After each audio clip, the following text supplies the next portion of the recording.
السلام علیکم ورحمۃ اللہ وبرکاتہ۔ الحمد للہ رب العالمین والصلاة والسلام علی اشرف الانبیاء والمرسلین نبینا محمد وعلی آلہ وصحبہ اجمعین وبعد۔ معزز دینی بھائیو، آج جس موضوع پر آپ کے سامنے کچھ خطاب کرنے کی کوشش کروں گا وہ موضوع پر مسح کے احکام و مسائل سے متعلق ہوگا۔ موضوع پر مسح سے متعلق بہت سارے مسلمان بہت سی غلط فہمیوں کے شکار ہیں، اور اس بات کی ضرورت ہے کہ انہیں ان مسائل سے آگاہ کیا جائے اور روشناس کرایا جائے۔ تو انشاءاللہ آج کے پروگرام میں موضوع پر مسح کے بعض اہم احکام و مسائل کا ذکر کیا جائے گا۔ عروہ بیان کرتے ہیں کہ میرے والد مغیرہ بن شعبہ رضی اللہ عنہ ایک سفر میں رسول اکرم صلی اللہ علیہ وسلم کے ہمراہ تھے۔ آپ صلی اللہ علیہ وسلم قضائے حاجت کے لیے گئے۔ جب وہ آپ واپس آئے تو مغیرہ رضی اللہ عنہ آپ پر پانی ڈالنے لگے اور آپ کو وضو کرانے لگے۔ آپ صلی اللہ علیہ وسلم نے اپنے چہرے اور اپنے ہاتھ کو دھویا اور سر اور موزوں کا مسح کیا۔ حمام بن حارث بیان کرتے ہیں کہ جریر بن عبداللہ رضی اللہ عنہ نے پیشاب کیا، پھر وضو کیا اور اپنے موزوں پر مسح کیا۔ لوگوں نے کہا کہ آپ ایسا کرتے ہیں؟ انہوں نے کہا کہ ہاں، رأیت رسول اللہ صلی اللہ علیہ وسلم بال ثم توضأ ومسح علی خفیہ، کہ میں نے رسول اکرم صلی اللہ علیہ وسلم کو دیکھا کہ آپ نے پیشاب کیا، پھر وضو کیا اور دونوں موزوں پر مسح کیا۔ عامش کہتے ہیں کہ ابراہیم نخعی نے کہا کہ یہ حدیث لوگوں کو پسند آتی تھی، کیونکہ جریر رضی اللہ عنہ نے آیت وضو کے نازل ہونے کے بعد اسلام قبول کیا تھا، جس سے یہ بات واضح ہو جاتی ہے کہ موضوع پر مسح کے منسوخ ہونے کا کوئی احتمال نہیں ہے، کیونکہ جریر رضی اللہ عنہ نے آیت وضو کے نزول کے بعد اسلام قبول کیا تھا۔ مغیرہ بن شعبہ رضی اللہ عنہ کہتے ہیں کہ رسول اللہ صلی اللہ علیہ وسلم نے وضو کرتے وقت جورابوں اور جوتوں پر مسح کیا۔ تو اس طریقے کی اور بھی بہت سی احادیث وارد ہیں جن سے یہ بات ثابت ہوتی ہے کہ موضوع پر مسح کرنا یہ نبی اکرم صلی اللہ علیہ وسلم کی سنت سے ثابت ہے۔ اسی وجہ سے امام احمد رحمہ اللہ فرماتے ہیں، میرے دل میں موضوع پر مسح سے متعلق کوئی شبہ نہیں ہے، کیونکہ اس بارے میں رسول اکرم صلی اللہ علیہ وسلم سے 40 احادیث وارد ہیں۔ امام حسن رحمہ اللہ فرماتے ہیں، مجھ سے 70 سے زیادہ صحابہ نے بیان کیا کہ رسول اللہ صلی اللہ علیہ وسلم نے موضوع پر مسح کیا۔ امام نووی رحمہ اللہ لکھتے ہیں، شمار و قطار سے باہر صحابہ کی ایک بڑی جماعت نے موضوع پر مسح کی بابت روایت کیا ہے۔ تو موضوع پر مسح کرنا یہ نبی اکرم صلی اللہ علیہ وسلم کی سنت سے ثابت ہے۔ نبی اکرم صلی اللہ علیہ وسلم نے خف پہ یعنی چمڑے کے بنے ہوئے موضوع پر مسح کیا۔ قاموس الفقہی اور اسی طریقے سے المعجم الوسیط میں ہے کہ چمڑے کا بنا ہوا جو پاؤں میں پہنا جائے اسے خف کہتے ہیں۔ قاضی شوکانی رحمہ اللہ کہتے ہیں کہ خف چمڑے کے موزے کو کہتے ہیں جو ٹخنوں کو چھپائے ہوئے ہوتے ہیں، تو نبی اکرم صلی اللہ علیہ وسلم سے خف پر یعنی چمڑے کے بنے ہوئے موزوں پر مسح کرنا ثابت ہے۔ اسی طریقے سے اون اور نائلون کے موزوں پر بھی مسح جائز ہے۔ ابو موسیٰ اشعری رضی اللہ عنہ بیان کرتے ہیں ان رسول اللہ صلی اللہ علیہ وسلم توضأ ومسح علی الجوربین والنعلین، کہ رسول اللہ صلی اللہ علیہ وسلم نے وضو کرتے ہوئے جرابوں اور جوتیوں پر مسح کیا۔ یحییٰ البکہ بیان کرتے ہیں کہ میں نے عبداللہ بن عمر رضی اللہ عنہ کو یہ کہتے ہوئے سنا کہ جرابوں پر مسح چمڑے کے موزوں پر مسح کی طرح سے ہے۔ اب آپ یہ دیکھیں کہ لغت عرب میں جورب کس کو کہتے ہیں؟ نبی اکرم صلی اللہ علیہ وسلم سے ثابت ہے کہ آپ نے خف پر مسح کیا، چمڑے کے موزے پر مسح کیا۔ اسی طریقے سے آپ صلی اللہ علیہ وسلم سے یہ ثابت ہے کہ آپ صلی اللہ علیہ وسلم نے جورب پر مسح کیا۔ عربی زبان کی معروف لغت لسان العرب میں ہے کہ جورب پاؤں کے لفافہ کو کہتے ہیں۔ اسی طریقے سے کتاب العین میں ہے کہ جورب پاؤں کے لفافہ کو کہتے ہیں۔ علامہ ابو بکر ابن العربی رحمہ اللہ فرماتے ہیں گرمی حاصل کرنے کے لیے اون کے بنائے گئے پاؤں کے 2 غلافوں کو جورب کہا جاتا ہے، اور مسلک حنفی کے مشہور عالم علامہ عینی رحمہ اللہ تحریر فرماتے ہیں جورب اس کو کہتے ہیں جسے سخت سرد علاقے کے لوگ پہنتے ہیں، وہ بٹی ہوئی اون سے بنائی جاتی ہے اور پاؤں میں ٹخنوں سے اوپر تک پہنی جاتی ہے، اس کو جورب کہتے ہیں۔ تو جورب معنی یہ ہوا کہ یہ اون اور نائلون کے جو موزے ہوں ان کو جورب کہتے ہیں۔ ان پر بھی نبی اکرم صلی اللہ علیہ وسلم نے مسح کیا اور جورب پہ بھی مسح کرنا جائز ہے۔ اسی طریقے سے تساخین پر بھی مسح کرنا جائز ہے۔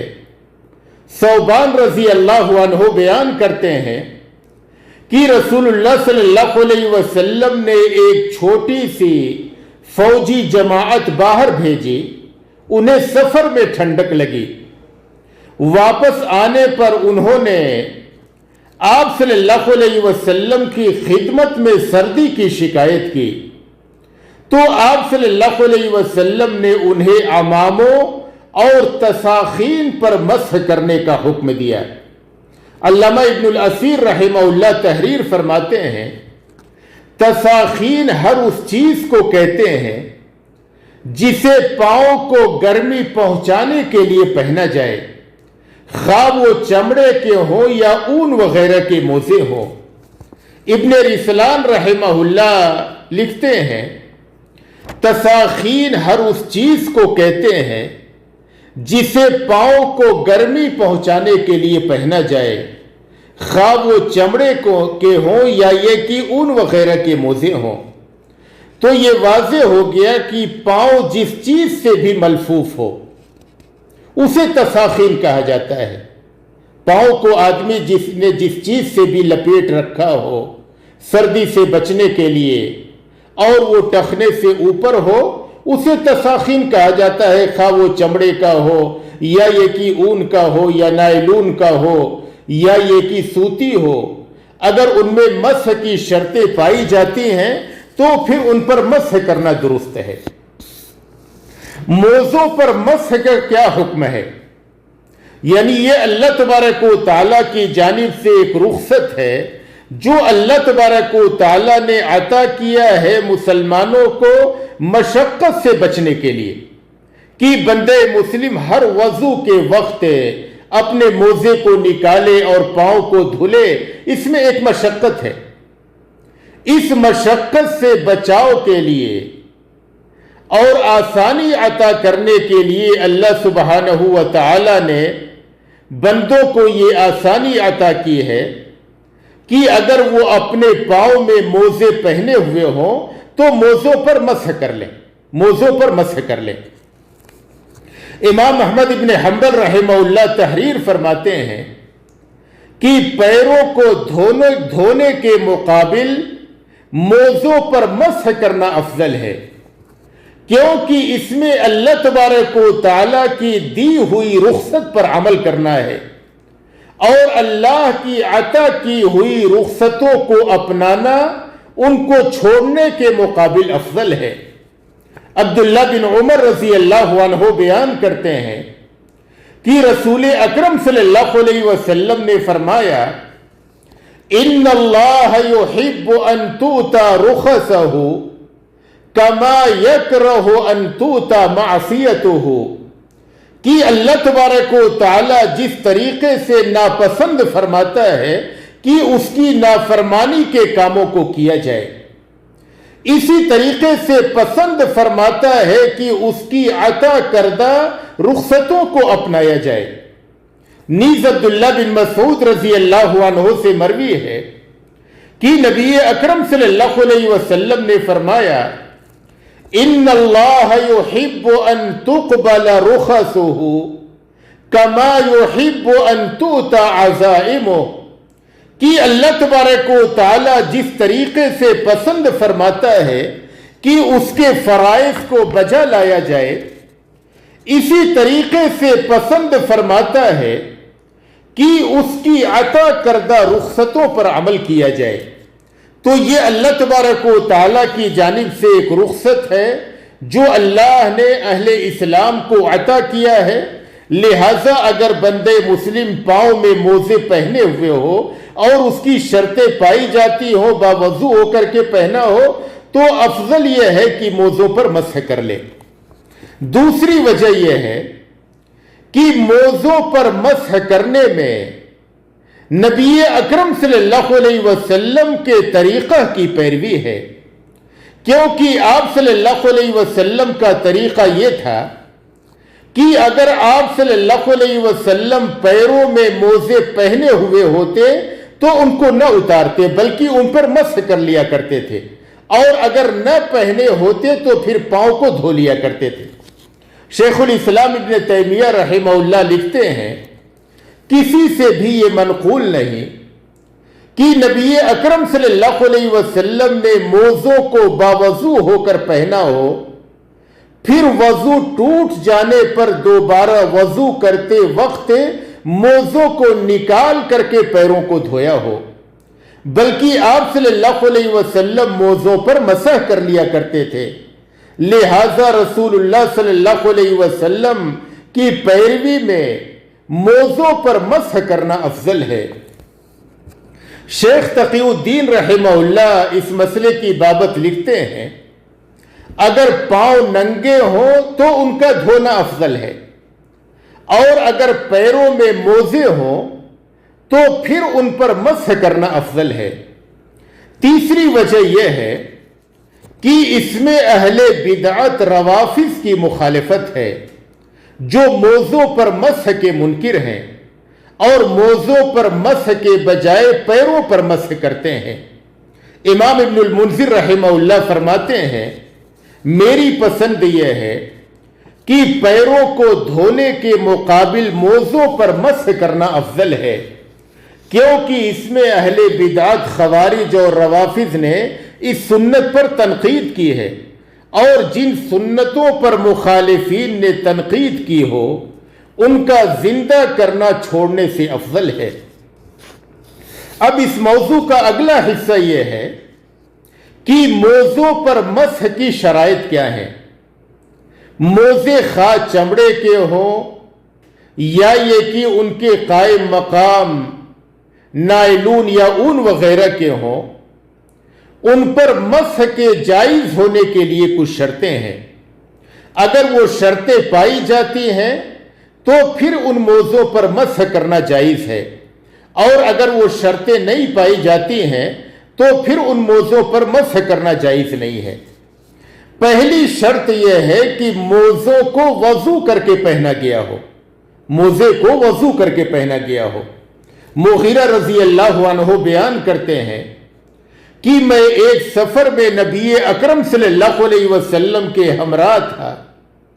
میں نے وضو کے وقت چاہا کہ آپ صلی اللہ علیہ وسلم کے دونوں موزے اتار دوں، تو آپ صلی اللہ علیہ وسلم نے فرمایا انہیں رہنے دو، میں نے انہیں باوضو ہو کر پہنا تھا. پھر آپ صلی اللہ علیہ وسلم نے ان پر مسح کیا.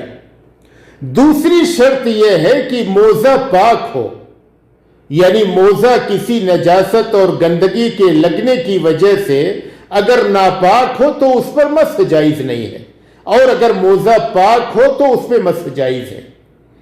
تیسری شرط یہ ہے کہ موزے ٹخنوں سے نیچے نہ ہوں، یعنی جہاں تک دھلنا فرض ہے اس حصے کو موزے چھپائے ہوئے ہوں، یعنی ٹخنوں سے اوپر ہوں. موزے ٹخنوں سے اوپر ہوں تو ان پر مسح درست ہے، اور اگر موزے یہ ٹخنوں سے نیچے ہوں تو پھر ان پر مسح درست نہیں ہے. اسی طریقے سے اگر موزہ زیادہ مقدار میں پھٹا ہوا ہو تو پھر اس پر بھی مسح جائز نہیں ہے، اور اگر تھوڑی مقدار میں پھٹا ہوا ہو تو اس میں کوئی حرج نہیں ہے. اسی طریقے سے اگر موزہ بہت زیادہ باریک ہو کہ پاؤں کا رنگ اور اس کا چمڑا ظاہر ہو رہا ہو تو اس پر مسح جائز نہیں ہے، کیونکہ ایسی صورت میں پاؤں گویا کی ننگے ہی ہیں. چوتھی شرط یہ ہے کہ مسح طہارت صغرا کی صورت میں ہو، یعنی اس ناپاکی کی صورت میں ہو جس سے وضو واجب ہوتا ہے، اور بڑی ناپاکی جس سے غسل واجب ہوتا ہے اس میں موزوں پر مسح جائز نہیں ہے، بلکہ ضروری ہے کہ موزے نکالے جائیں اور نکال کر کے اچھی طریقے سے غسل کیا جائے.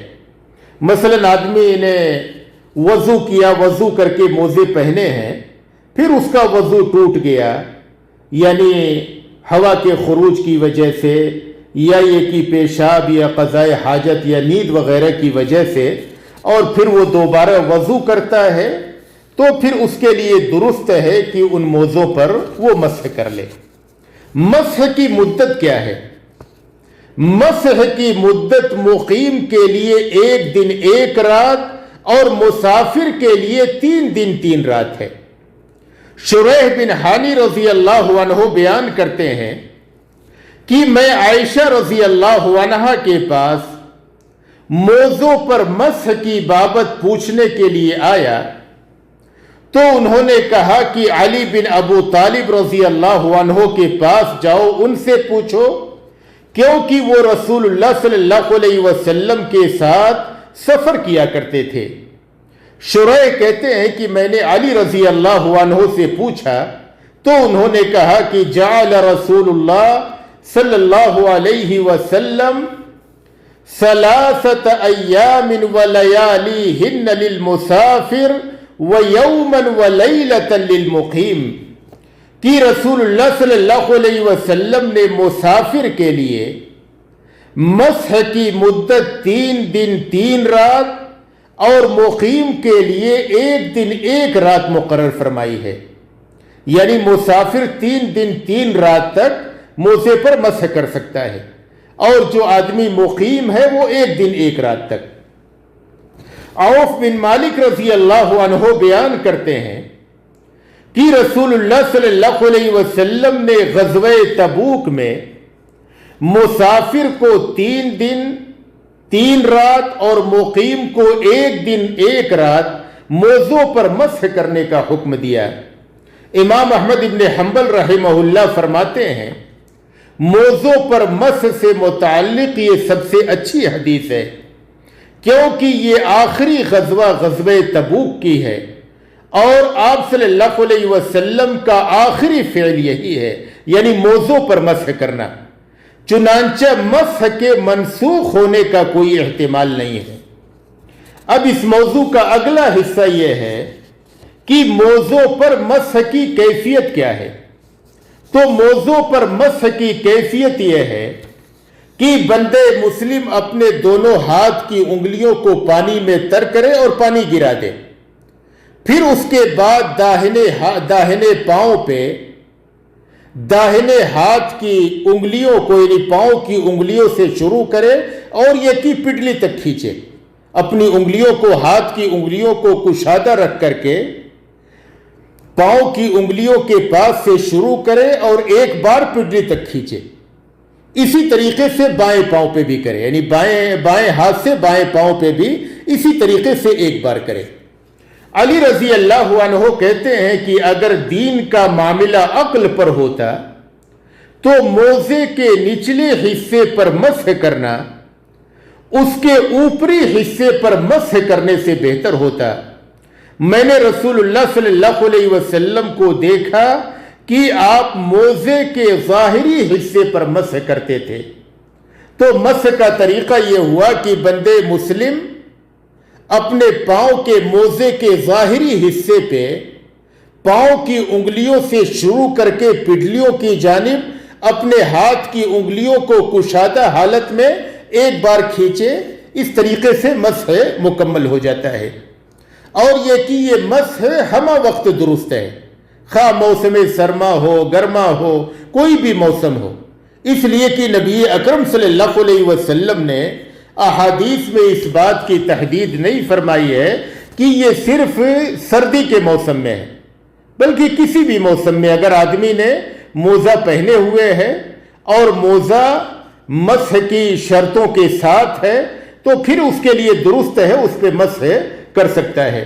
امام نووی رحمہ اللہ فرماتے ہیں علماء کا اس بات پر اتفاق ہے کہ موزوں پر مسح سفر حضر ضرورت بلا ضرورت بہر صورت جائز ہے, یہاں تک کہ اس عورت کے لیے بھی جائز ہے جو اپنے گھر سے چمٹی ہوئی ہو. اللہ تبارک و تعالیٰ سے دعا ہے کہ وہ ہمیں دینی مسائل کے سمجھنے اور ان پر عمل کرنے کی توفیق عطا فرمائے. وصلی اللہ علی نبینا محمد وبارک وسلم.